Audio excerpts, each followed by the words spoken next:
ख्वाजा गरीब नवाज एक जो वो खुद मैंने सूफी है, उसी इसमें हम बहुत बड़ा यूनिवर्सिटी बनाएंगे, देश के बहुत सारी जगहों में ये सब बनाएंगे। तो उनका तो अपना काम है बोल के रह जाना। देखिए ये मुद्दा जो बीजेपी का अपना मुद्दा होता है, जो वो वादा तो कर लेते हैं, बहुत सारी चीज में वादा किए होंगे, डेली सुन रहे हैं, उसको क्या दोहराएंगे आपके सामने। लेकिन इसमें भी छल कर रहे थे वो। एक जमाना था कि ये नहीं, हेमंत जी भी तो चमकाते धमकाते हैं, छेड़ोगे तो छोड़ेंगे नहीं।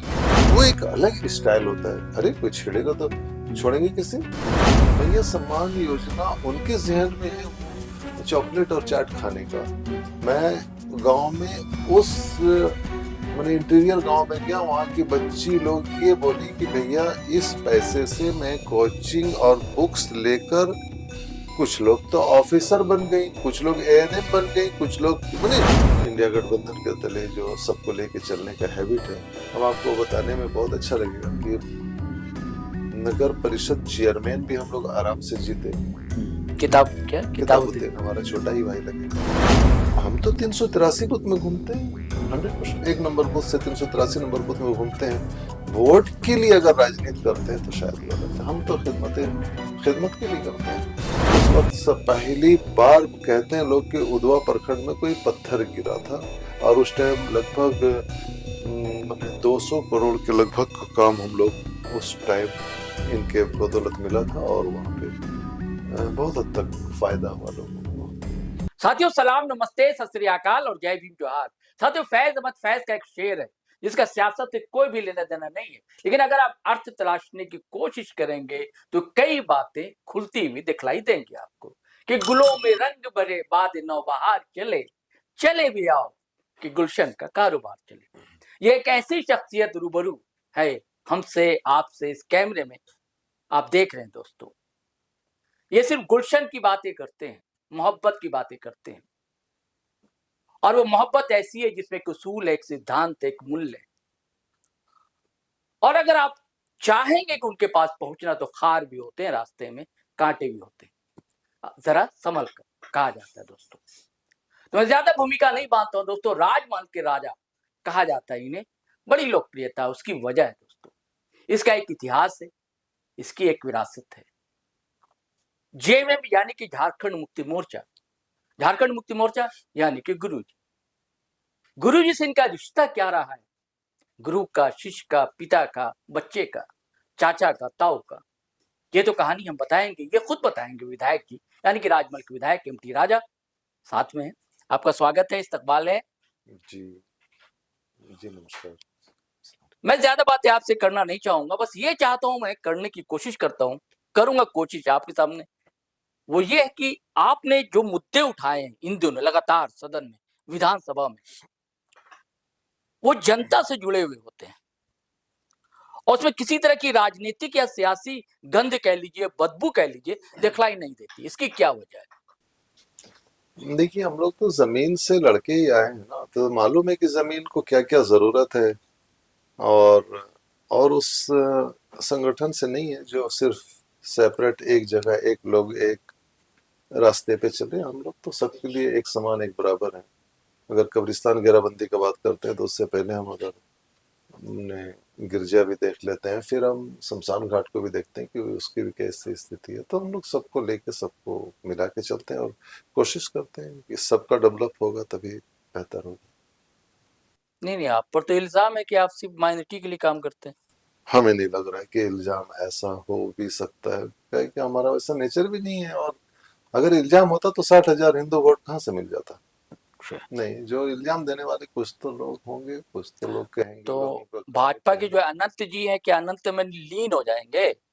क्या बोलेंगे उनको? वो अपना 10 साल में वो एक भी लाइन दिखा दे जो मैं उनका पर्सनली कोई विरोध में बोला, या उनका मेरे संगठन के भी बारे में मैंने बोलता। हमें अपने काम से मतलब है, अपने एरिया को सजाने से मतलब है। अब जिम्मेवारी जैसे जैसे बढ़ रहा है, हमारे पार्टी या हमारे लोग जो जो जिम्मेवारी दे रहे हैं उसको हम करने का कोशिश कर रहे हैं पूरा।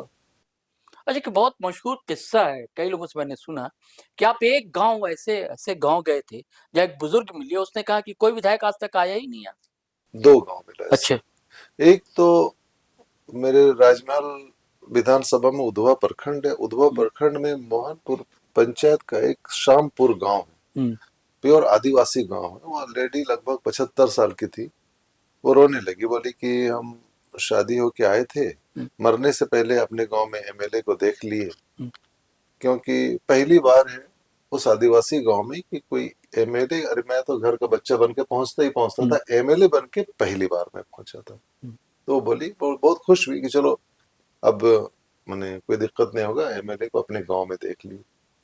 क्या बात। और दूसरा एक साहिबगंज नगर में अंजुमन नगर है। अंजुमन नगर में भी पहली बार उनके लाइफ में पहली बार कोई एमएलए गया था।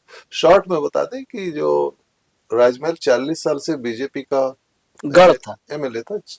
4 बार भगत जी थे, 2 बार मंडल जी, अरुण मंडल जी थे, 2 बार अनंत ओझा जी थे। तो मैंने 40 साल से रहा था। तो ये लोग कभी भी आदिवासी और मुस्लिम गांव में कदम नहीं रखते थे। इनका ये भी इल्जाम है ना कि ये समाज हमें वोट ही नहीं करता है, इसलिए हम जाते नहीं। हम तो 383 बूथ में घूमते हैं, 100%। 1 नंबर बूथ से 383 नंबर बूथ में घूमते हैं। वोट के लिए अगर राजनीति करते हैं तो शायद गलत है। हम तो खिदमत के लिए करते हैं। हमको तो जैसे ये भी कुछ पता ख्वाब देखे होंगे आपने राजमहल के लिए, क्या क्या ख्वाब हैं और क्या कितना आप पूरा कर पा रहे हैं मैं उसे? तो पैदा ही वहां था, तो वहां का जो जरूरत वो मेरा अपना जरूरत है। तो इसमें कुछ और कुछ मसला तो है नहीं। नहीं नहीं, अब तक जो किया हो जनता जानना चाहती है। जनता जानना चाहती थी कि मैं कुछ भी नहीं था। तो जब गुरुजी चीफ मिनिस्टर थे तो उस टाइम भी उनको आके जानकारी देता था। वो भी बहुत ही अपनापन देते थे, और उनका नाम से हमें भी बहुत ज्यादा इज्जत मिला है, अपनापन मिला है।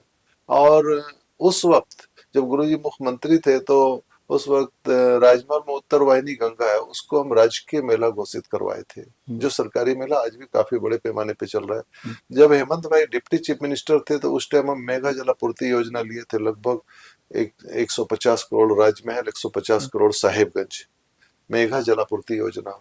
वो मैं तो जिलाध्यक्ष हुआ करता था उस जमाने में, जी मैम के का जी। फिर मैं रिक्वेस्ट करता था, ले जाता था। ये भी नहीं देखता था कि एमएलए कौन है, एमपी कौन है। हमारा एरिया को सजाना होता था, हम सजाते थे। नहीं, इधर जब से आप विधायक नहीं, बने। मैं पिछले बात बता रहा हूँ ना। सबसे बड़ी बात, जो राजमहल का लगभग हजारों एकड़ जमीन कट गया है, वो उस जमीन में गंगा कटाव भी उस वक्त हेमंत भाई मुख्यमंत्री थे 2012, 13, 14 में। उस वक्त सब पहली बार कहते हैं लोग कि उधवा प्रखंड में कोई पत्थर गिरा था, और उस टाइम लगभग मैंने 200 करोड़ के लगभग का काम हम लोग उस टाइम इनके बदौलत मिला था, और वहां पे बहुत हद तक फायदा हुआ लोगों को। नहीं, मैं इधर जानना चाहता हूँ कि आपने कई काम, जैसे ट्रेन के स्टॉपेज हुए, है ना, कई पुल बन रहे हैं, और भी कई काम है आपने, बिल्कुल कभी नहीं ऐसा हुआ था वहां पर। दीनी मसले में पूछिएगा तो काम कीजिए एक हाथ से, दूसरे हाथ को पता ना चले। फिर हमें क्यों कटघरे में खड़ा कर रहे हैं कि काम अगर नहीं नहीं, खिदमत ये कर नहीं, रहे तो ये मेरा ये आपकी फर्ज अच्छी है बात है, करें। सेवा करना है, लेकिन आज का दौर ऐसा है जब आप सियासत में, पॉलिटिक्स में, तो लोगों को बताना भी जरूरी है ये काम किसने किया दरअसल। नहीं तो नाम पट्टी जो होती है ना, वो सब शिलापट लगता है वहां, तो नाम तो दर्ज होता ही है। वो सब नहीं होता है वहाँ। वहाँ लोग जानते हैं, बहुत एक्टिव है वहाँ के लोग, अच्छा, बहुत ही एक्टिव है, उनको तो मालूम है। क्यों झारखंड के लोग क्यों ना जाने? और झारखंड का लोग जानना चाहते हाँ। हैं तो मैं बताऊं कि 10 साल से बिल्कुल राजमहल शहर गड्ढों में तब्दील था। हेमंत भाई जेल से बाहर आए, सीएम का शपथ लिए, तीसरे चौथे दिन राजमहल पहुंचे। मेरा रिक्वेस्ट पे वो इमीडिएट काम शुरू करवा दिए, जो बिल्कुल राजमहल अब बेहतर राजमहल हो गया है। 10 साल में हमारे पहले के साथी थे, वो एक पत्थर भी जोड़ नहीं पाए वहां। और रजिस्ट्री ऑफिस जो मैंने अंग्रेज के जमाने का बिल्डिंग था, उसमें एक वॉशरूम भी नहीं था, शौचालय नहीं था। जो महिलाएं आती थी तो बहुत मुश्किल होता था। अब उसको बिल्कुल काफी बड़े पैमाने पे उसमें मार्केट प्लस रजिस्ट्री ऑफिस का भी शुरुआत हो गया काम का। सर्किट हाउस काफी तरीके का बन रहा है, और भी बहुत सारा मसला है। अभी तो हम लोग यहाँ से मैंने हेमंत भाई के आदेशानुसार यहाँ से झारखंड से ये पास करके राजमहल मानिकचक गंगा नदी का पुल को फिर वहां भेजे, दिल्ली भेजे। जी दिल्ली भेजे, वहां भी गडकरी साहब से मिलके जी मेरे मेरे जी member of parliament Vijay Hansda जी भी थे। जी। लेकिन सब यहीं से, इन्हीं के गाइडलाइन में होता था, हेमंत भाई के गाइडलाइन में होता था कि भाई हम 50% अमाउंट हम झारखंड से देंगे, 50% सेंटर से। सेंट्रल से ले लेंगे। मतलब 50% का वो हम ही भर चुके, पास करके भेज चुके। वाह। तो अगर ये हो जाता है, अगर माने ये तो अपनी तरफ से कर चुके, अगर भारत सरकार कर देती है तो हमें लग रहा है कि राजमहल क्षेत्र बिल्कुल नॉर्थ ईस्ट और बिहार, भूटान, नेपाल, बांग्लादेश, ये सब सारे माने मुल्क से और राज्य से कनेक्ट हो जाएगा। तो हम ये भी बता सकते हैं कि गेटवे ऑफ ट्राइब्स बन जाएगा राजमहल। राजवाह। देखिए ख्वाब होगा आपका कि ये काम होना चाहिए, होता ना हर इंसान का, जब आप पॉलिटिक्स में है और जब आपको मौका मिलता है, अवसर मिलता है काम करने का, कि ये काम हो जाना चाहिए, और आपने उस काम को किया, अंजाम तक जब आप पहुंचे तो कैसी खुशी लगी। वो काम क्या था? दूसरा सवाल उसी से लगा हुआ है कि कुछ एक और क्या सपना है कि यार इसे मैं करूंगा, मैं ही कर सकता हूँ और राजमहल के लिए कोई नहीं करेगा ऐसा। देखिए सच बात बताते हैं, इससे पहले भी बताया आपको कि माइनॉरिटीज, मुस्लिम एरिया और आदिवासी एरिया में कभी कोई विधायक कदम नहीं रखे थे। तो जी। काम बहुत ज्यादा है, और सब काम मैं किसी को 1 नंबर 2 नंबर अच्छा। 3 नंबर कह के हम और लोगों का दिल नहीं दुखाएंगे, क्योंकि हमें तो एक समुदाय में काम नहीं करना है ना। नहीं, मैं हमको तो समुदाय सब की में बात नहीं कर रहा नहीं, हूँ, मैंने मैं ये कहूँ कि कौन पब्लिक सा इशू। एरिया को पकड़ू मैं।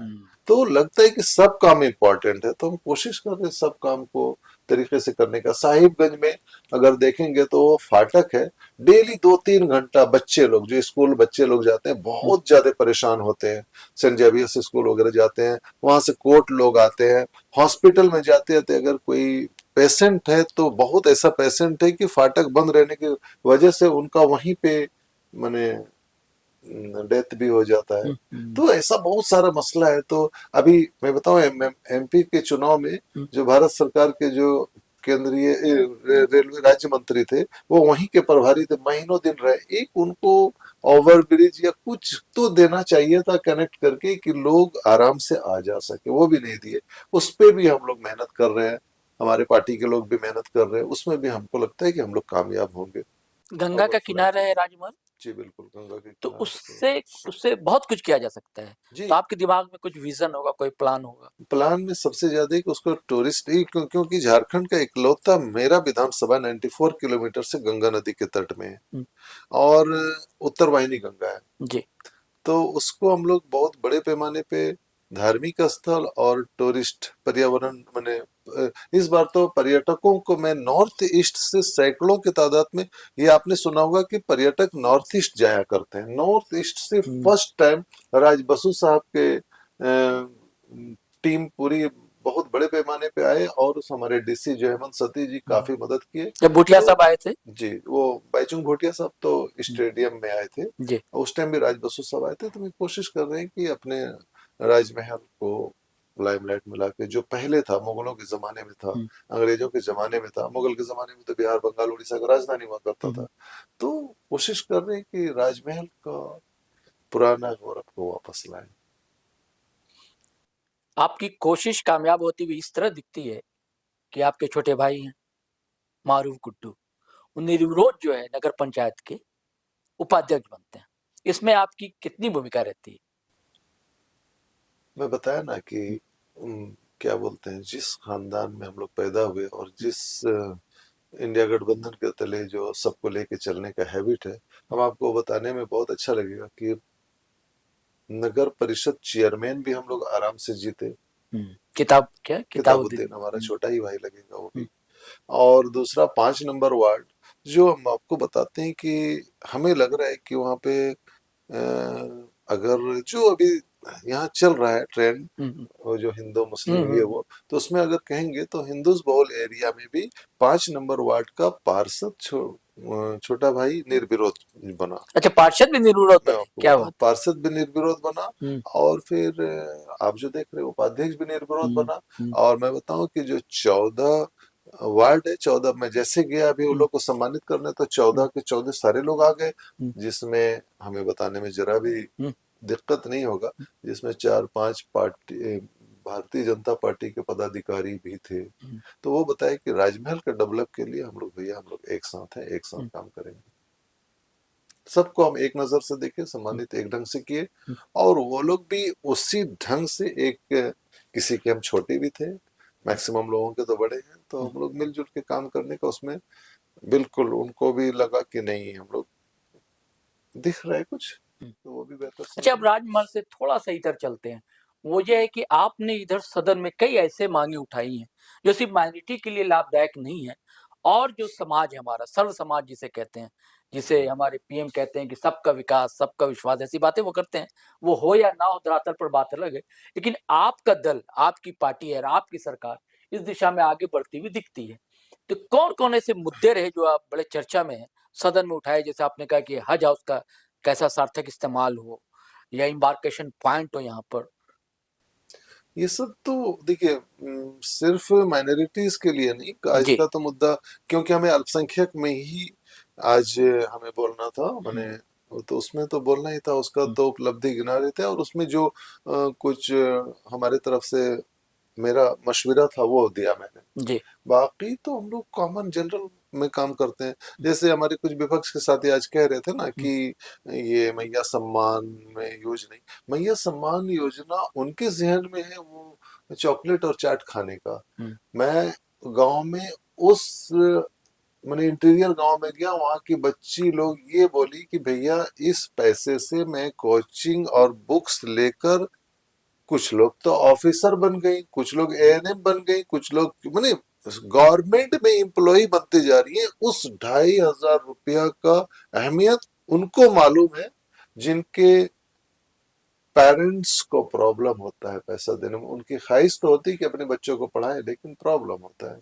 अगर घर में 2 बहन है तो 5,000 रुपया अगर हेमंत सोरेन की सरकार दे रही है और वो बच्चियां जगह पे आ जाए, तो हमें लगता है कि, नहीं और ऐसा मेरे यहाँ नहीं, काफी माइनॉरिटी हद के लिए तक हुआ है। जैसे आपने हज हाउस के लिए कहा है कि उसका इस्तेमाल जो है और भी दूसरे मामले में भी किया जाएगा, जिससे कि फंड रेज हो एक तरह से, और उसका माइनॉरिटी बच्चों के लिए दूसरा इस्तेमाल हो।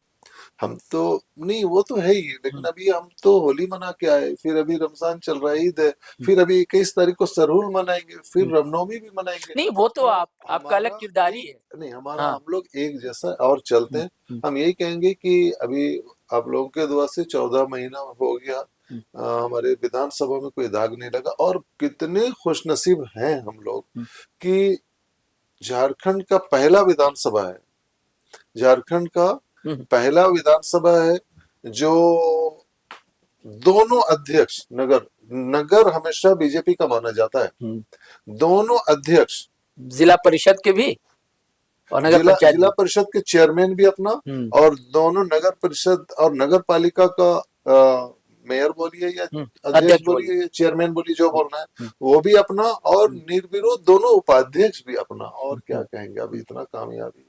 नहीं, वो आप संकोच क्यों कर रहे हैं बताने के लिए? नहीं, माइनॉरिटी के इश्यू हो तो बहुत बताना चाहिए खुलकर। माइनॉरिटी भी एक समाज है बड़ा, तो अल्पसंख्यक वित्त निगम जो है सुचारू ढंग से काम नहीं कर पा रहा है। जी, उसका डिमांड रखे, हम लोग आगे बैठ के भी बात करेंगे और इंशाल्लाह कोशिश करेंगे कि अच्छा, एक कहानी और, मतलब अक्सर लोग कहते हैं कि एक लड़का था, नौजवान था, जो पढ़ा करता था दिल्ली में, और गुरु जी जब भी दिल्ली जाते थे तो उन्हें जगह जगह घुमाने की जिम्मेदारी उस नौजवान के ही कांधे पर रहा करती थी। और वही नौजवान जिनसे आप बात कर रहे हैं दोस्तों, एमटी राजा साहब, तो वो किस्सा भी हम सुनते हैं, क्या कहानी थी? नहीं, उनके साथ बहुत दिन रहने का मौका मिला और उनसे बहुत कुछ सीखे हैं हम लोग, बहुत बहुत ही कुछ सीखे हैं जो आज काम आ रहा है। और बताइए, गुरुजी के क्या बोलते हैं, गुरुजी के अंडर में या उनके नक्शे कदम पे चल के आज हम लोग कितने लोग कामयाबी की तरफ गए हैं, गिन नहीं सकते। चाहे पंचायत हो, चाहे एमएलए हो, चाहे एमपीज हो, चाहे इतने सारे मिनिस्टर हो, गुरुजी ही के गाइडलाइन में चल के, उनके दिशा निर्देश में, सचमुच गुरुजी तो गुरुजी है। और आज उनका माने टोटल गुण आज हेमंत भाई में नजर आ रहे हैं।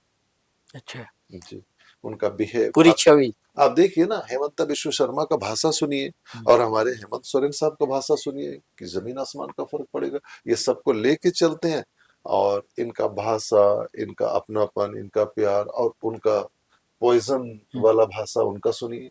लेकिन हेमंत जी भी तो चमकाते धमकाते हैं, नहीं, छेड़ोगे तो छोड़ेंगे नहीं। वो एक अलग स्टाइल होता है। अरे कोई छेड़ेगा तो छोड़ेंगे कैसे? लेकिन ये तो नहीं कि अनट सनट बोलते हैं कोई जाति को और कोई कास्ट को और कोई कौम को, तो अनट सनट कभी नहीं बोलते, ये तो सबको लेके चलते हैं। अच्छा, असम की बहुत चर्चा है राजा साहब, और इसमें कहा जाता है कि 5 कमांडो हैं, जिसमें आप भी प्रमुख नाम है आपका। विजय हांसदा साहब हैं, भूषण तिर्की साहब हैं, जमुना लिंडा जी हैं, वो तो मंत्री है, विजय हांसदा सांसद है आपके यहाँ के, और आपका बड़ा रोल है उसमें। नहीं नहीं, सबका रोल है। हमारे मेन जो चीफ बैठे हैं यहाँ, ये भी जब जब मैंने अभी तक जब इनको वहां से आया कि नहीं आपको आना है, तो गए और इनका जो वेलकम हुआ। देखिए सच तो ये है कि देश तो इनको ट्राइबल लीडर में सबसे बड़ा मान रहा है, और ये झारखंड, तो मानते हैं, सभी लोग जी, मान रहे और हैं। झारखंड में इनको सारे कौम और सारे जाति के लोग लीड। नहीं, असम में बार बार दौरे हुए हेमंत जी के, और आप लोग ने पहले दौरा किया, और ये सच्चाई है कि आप लोगों की भूमिका रही है, संकोच नहीं करना चाहिए बताने में। और इस बार भी जैसी भीड़ जुटी है, बल्कि तिनसुकिया में जो जुटी थी भीड़, कि शामियाने के बाद भी हम लोगों ने भी कवरेज किया था, और इस बार भी वो क्या नाम है, तेजपुर में, तेजीपुर है ना जगह, तेजपुर है। हालांकि वहाँ माइनॉरिटी की आबादी कम है, 11 और जिले हैं जहाँ ज्यादा माइनॉरिटी निवास करता है, लेकिन आदिवासी का इलाका, लेकिन उसके बावजूद अफ्तार में जैसी भीड़ जुटी है, और अफ्तार में जिस तरह आप आगे आगे दिखे हैं, तो आपको एक बतौर सियासतदान आपको क्या तस्वीर दिख रही है जेएमएम के लिए या इंडिया अलायंस के लिए वहां पर? देखिए आसाम का रिश्ता ना झारखंड से बहुत खास है, क्योंकि जितने वहाँ पे टी ट्राइब्स हैं सब झारखंड के ही हैं। हाँ, वो तो 18वीं सदी में चाहे गए वो लोग हैं।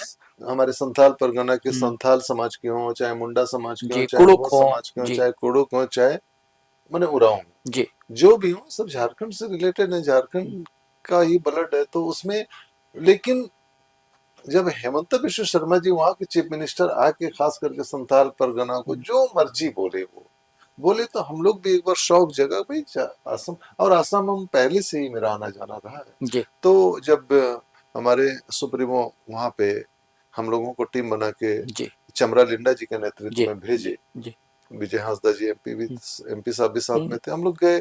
जब वहां का हालात को देखे तो हमको लगा ये तो हवाई फायरिंग वाले लीडर लोग हैं। चीफ मिनिस्टर तो खाली अटपट बोलते हैं, जमीन तो बिल्कुल खोखला है इनका। तो हम लोग वहां पे मेहनत करना और काम करना शुरू किए, लोगों से मिलना शुरू किए।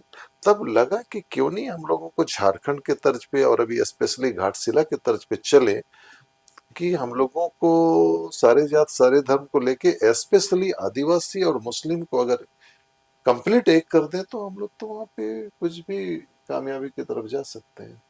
ये कोशिश सिर्फ बेचैनी हेमंता में ही नहीं है, कांग्रेस में भी है। देखिए कांग्रेस के जो अध्यक्ष दौड़े हुए चले आए इसको बेचैनी आपके नहीं यहाँ, बोलते, ये गौरव तो गोगोई चले नहीं आए, नहीं, इसको ऐसे जितेंद्र नहीं, सिंह चले आए, नहीं नहीं, इसको ऐसे नहीं बोले, या इसको गठबंधन करने आए। नहीं, वो तो हो सकता है कि उनका पर्सनल कुछ बात हो, उसमें हम ऐसा नहीं कह सकते, लेकिन इसको बेचैनी नहीं बोलेगा। उन लोगों को अपना और पहले से रिश्ता है, अपना मिलने जुलने आए हैं, क्या मसला है? जब जो अगला जो भी आदेश होगा हमारे सुप्रीमो का, हमारे टीम को जो भी आदेश देंगे, हम लोग उसमें खरा उतरने का कोशिश करेंगे। नहीं, लेकिन एक आम सवाल है, देखिए बंधु तिर्की ने भी कहा था अभी बातचीत करते हुए कि नहीं, गठबंधन तो होना जरूरी है असम में, जब तक गठबंधन नहीं होगा। देखिए पहले क्या है कि कांग्रेसवाद और गैर कांग्रेसवाद, कांग्रेस केंद्र में हुआ करती थी, विपक्ष जो है गैर कांग्रेसी एकजुट हुआ करते थे, तब कांग्रेस को बेदखल करते थे। अब सेंटर में क्या है, बीजेपी है सियासत के सेंटर में, तो जब तक गैर भाजपाई वोटर या नेता या पार्टी एकजुट नहीं होती है, भाजपा को बेदखल नहीं कर पाती है। आपने यहाँ देखा झारखंड में आप लोग एकजुट हुए, इंडिया अलायंस की सरकार, तो वहां भी अगर नहीं होंगे तो फिर बिहार जैसा हाल होगा। देखिए ये जिम्मेवारी हमारे गार्जियन लोगों का है, वो जितना टास्क देंगे उतना हम लोग निश्चित रूप से करेंगे हमारी टीम। बाकी हमारे हेमंत भाई हैं, वो बेहतर रास्ता निकाल लेंगे। चलिए कोई बात नहीं। देखिए माइनॉरिटी झारखंड के जो है, आप माइनॉरिटी सोसाइटी से आते हैं, हालांकि आप सर्व समाज के लिए काम करते हैं, राजमहल में आपकी शोहरत का सबब भी यही है, और आपने अभी सदन में उठाया भी है कि गरीब नवाज के नाम से एक यूनिवर्सिटी हो, बच्चे जो दूर जाते हैं पढ़ने लिखने के लिए, या उसका सार्थक इस्तेमाल हो, या उसका इंफ्रास्ट्रक्चर बहुत अच्छा है। तो इस पर क्या कहेंगे? इसके लिए क्या किया जाना चाहिए शिक्षा के बिहार के लिए? नहीं, हमारा पहल भी हो चुका है और हमको पूरा उम्मीद है कि इस गवर्नमेंट में ये लाभ हम इसे अपने क्षेत्र वालों को या झारखंड वालों को दिलवाने का प्रयास करेंगे। और अपनी बातों को सामने में जैसे रखते हैं, जैसे मैं बताऊं, अंदर से बहुत ज्यादा खुशी और मैं शुक्रिया भी अदा कर रहा हूँ कि 19 तारीख तक सेशन था जी। हल्का सा जहन में दिया गया कि 19 तारीख में मे भी चांद रात हो सकता है, तो फिर 18 तारीख कर दिया गया। बताइए कितना कोऑपरेट करते हैं गवर्नमेंट में लोग, तो एक एक चीज को समझते हैं, लेकिन अपनी बातों को वहाँ जायज बातों को रखना पड़ेगा ना। तो बस रखने का काम हमारा है, सम्मान पूर्वक रख देते हैं और उसका देखते हैं इम्प्लीमेंट भी हो जाता है। देखिए, ख्वाजा गरीब नवाज जिसे कहा जाता है कि इस लफ्ज का इस्तेमाल बाबा तुलसी भी करते हैं अपने रामचरितमानस में, क्योंकि गरीब नवाज ऐसे तो वो गरीब नवाज थे, हिंदल वली कहा जाता है और सर्वधर्म संभाव के प्रतीक माने जाते हैं। और आपकी कोशिश है कि उसके लिए उनके नाम से एक यूनिवर्सिटी हो। इसको लेकर क्या क्या तस्वीरें आपके जहन में जो आप चाह रहे हैं कि उसको जीवंत हो? देखिए, ये मुद्दा जो बीजेपी का अपना मुद्दा होता है, जो वो वादा तो कर लेते हैं, बहुत सारी चीज में वादा किए होंगे, डेली सुन रहे हैं, उसको क्या दोहराएंगे आपके सामने। लेकिन इसमें भी छल कर रहे थे वो। एक जमाना था कि ये ने बहुत बड़े पैमाने पे एक सूफी सम्मेलन था जी दिल्ली में। जी। उसमें चीफ गेस्ट आपके मोदी जी बन के आए थे। वो उस वक्त कह रहे थे, लगता है कम से कम 10 साल तो हो गया। हाँ ठीक है, 10-15 साल हो गए होंगे। हाँ जी, 10 साल हो गया। 10 साल हो गया। तो उस वक्त सुना था कि ये ख्वाजा गरीब नवाज एक जो वो खुद मैंने सूफी है, उसी इसमें हम बहुत बड़ा यूनिवर्सिटी बनाएंगे, देश के बहुत सारे जगहों में ये सब बनाएंगे। तो उनका तो अपना काम है बोल के रह जाना। तो मैं उसी मुद्दे को यहाँ पे उठाया कि निश्चित रूप से झारखंड में अगर मौका मिला तो अगर ये यूनिवर्सिटी बन जाता है तो यहाँ के जो माइनॉरिटीज बच्चे हैं, जो अलीगढ़ मुस्लिम यूनिवर्सिटी या क्या जामिया मिलिया इस्लामिया या और भी जेएनयू और वो नॉर्थ में साउथ इंडिया में उस्मानिया यूनिवर्सिटी और ये गुलबर्गा वगैरह में जाते हैं जो तालीम लेना, उनको आसानी से ये तालीम झारखंड में मिल जाए, झारखंड में मिल जाएगा और फिर झारखंड अपना दिन दूना रात चौगुना अपनी तरक्की की तरफ से। जी साथियों, कहा जाता है कि तालीम एक ऐसा बयार है, कह लीजिए, या ऐसी मशाल है जो हवा जहां चलेगी लोगों को न सिर्फ खुशबू देगी बल्कि विकास के पथ पर आगे भी बढ़ाएगी। और वैसी मशाल है कि हर तरह का अंधकार मिटता है। और एमटी राजा साहब इस प्रयास में लगे हुए हैं कि झारखंड में भी यूनिवर्सिटी बने, वंचित समाज के बच्चे वहां पढ़ें लिखें आगे बढ़े, क्योंकि इनकी सरकार इस दिशा में काफी आगे कदम बढ़ा चुकी है। आज आप देख रहे हैं जयपाल सिंह मुंडा स्कॉलरशिप है और भी स्कॉलरशिप है बच्चों को दी जाती है। तो इनकी कोशिश यही है और सबसे बड़ी खासियत इनकी ये है और यही वजह है कि राजमहल जैसे गढ़ में, जिसे भाजपा का गढ़ कहा जाता था, अनंत ओझा लास्ट टर्म में 2 टर्म रहे, उससे पहले भी और लोग रहे, दिग्गज रहे, कद्दावर लोग रहे, और एक नौजवान को उन्हें पछाड़ देना, बिल्कुल जिसे कहते हैं। और आज स्थिति ऐसी है कि जो उनको वोटर थे, उनके समर्थक थे, इनका दामन थाम रहे हैं और इनके पीछे लगे रहते हैं, काम भी करते हैं ये, इसलिए वजह यही। तो कई कहानियां इसकी, कई परतें हैं दोस्तों। फिर हम मिलेंगे तो आपसे रूबरू होंगे। और एमटी राजा साहब बड़े व्यस्त रहते हैं, बड़ा कम समय देते हैं। आपका शुक्रिया सर, आपने वक्त दिया। जी ठीक, धन्यवाद। तो चलिए दोस्तों, चलते हैं, फिर हम नए वीडियो के साथ हाजिर रहेंगे। आपसे वही गुजारिश है कि आपने अगर हमारा चैनल सब्सक्राइब नहीं किया तो कर लीजिए और वीडियो धड़ाधड़ फटाफट खटाखट, देखिए बिस्कुट खिला रहे हैं, धड़ाधड़ फटाफट खटाखट शेयर कीजिए, लाइक कीजिए, कमेंट कीजिए। और हाँ, फेसबुक पर भी आए, अच्छा लगेगा, वहाँ भी हमारा पेज है और हम लोग के वेबसाइट भी है gtodlive.com, उसे भी क्लिक करें, बल मिलता है। तो चलिए चलते हैं। जय हिंद, जय भारत।